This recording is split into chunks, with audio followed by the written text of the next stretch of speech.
Oh, well, I've thought for at least 10 years that the biggest problem in 50 years will be that there's just not enough people. Population collapse in developed countries is precipitous, right? It's like we fall off a cliff. I worked on a UN committee, it's got to be 10 years ago now, to help draft the UN Secretary General's report on sustainable economic development. And so I looked at all sorts of things like that. I was very curious, for example, about, because people have been beating the overpopulation drum since, well, it really kicked in the 1960s, because there were dire predictions. By the year 2000, the Club of Rome came out and said, well, there'll be riots and mass starvation and mass movement of migrants and all the things you hear about climate change because there's too many people on the planet. And that just didn't happen at all. That was just that. It wasn't just wrong, it was anti-true. It was absolutely wrong. What happened instead was that everyone got way richer, and the bottom section of the population in terms of economic distribution got lifted out of poverty. Inequality still exists, but that's that power law phenomenon we already talked about. Not that that's trivial, it's just unbelievably difficult to determine what to do with. There are solutions, but certainly getting rid of capitalism isn't the solution. And so I looked at population trends and first of all found, not that this is an act of genius or anything, that as soon as you educate women, the size of family shrinks precipitously, like below replacement. Around the apocalyptic corner, let's say, and like, we're running out of people. And what that means, of course, is that you run out of young people, right? You don't run out of old people first, because everyone who is here now is going to be 30 years older in 30 years, and it'll be young people we don't have enough of. And of course, young people are the ones who do the innovation and are going to do most of the heavy lifting, et cetera. And so there's going to be a terrible shortage of young people.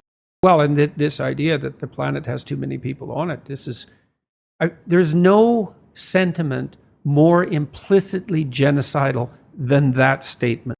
So what do you mean too many people? Exactly. And what do you mean the planet? And what do you propose to do about that exactly? Mass abortion, is that your answer? Or should we do something a little more dramatic? Maybe we'll just shame people out of having children. And I've seen people do that, literally. I saw a professor when I was at a TED, I think it was doesn't matter. It was a number of professors talking to a couple hundred students. And one of the professors, who was an environmentalist activist type, and he got up on stage and shook his finger to the whole young crowd, saying that him and his wife had only decided to have one child, which was, in my opinion, one child too many for him. Mm-hmm. And told all the young people there, if they had a shred of ethical decency, that they would severely limit their reproductive potential. And I stood up and said that I thought that was one of the most appalling things I'd ever heard anyone in academia say to young people, which is really saying something, because they say plenty of appalling things. And it was a very uncomfortable moment, and he huffed off the stage.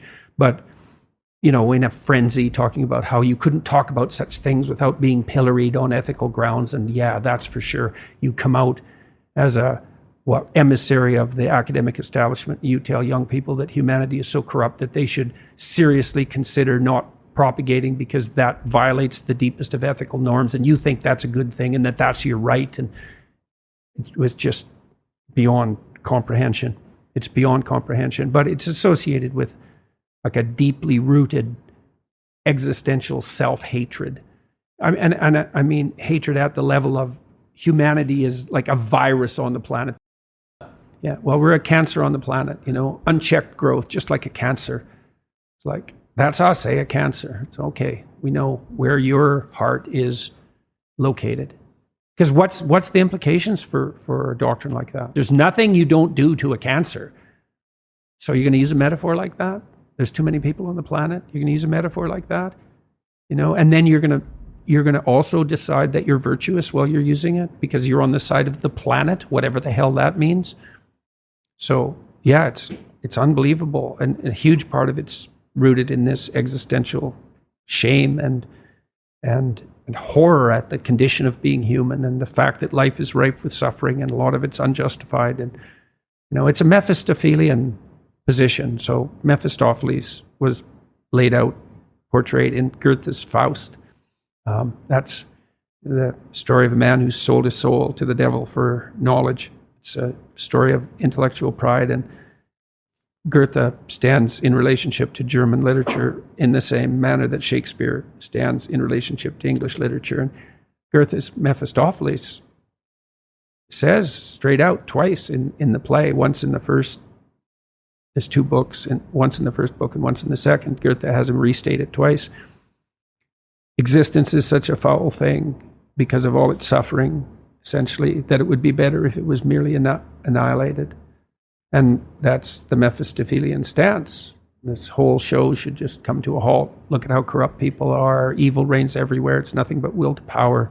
We're destroying the planet with our unchecked ambition, all of it rooted in greed and Machiavellianism and jockeying for position. And we're so contemptible that we should just roll up and die.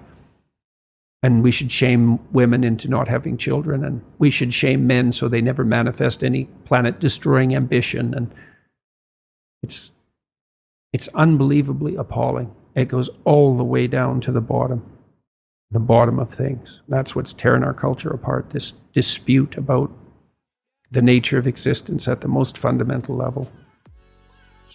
And the universities have come out on the wrong side.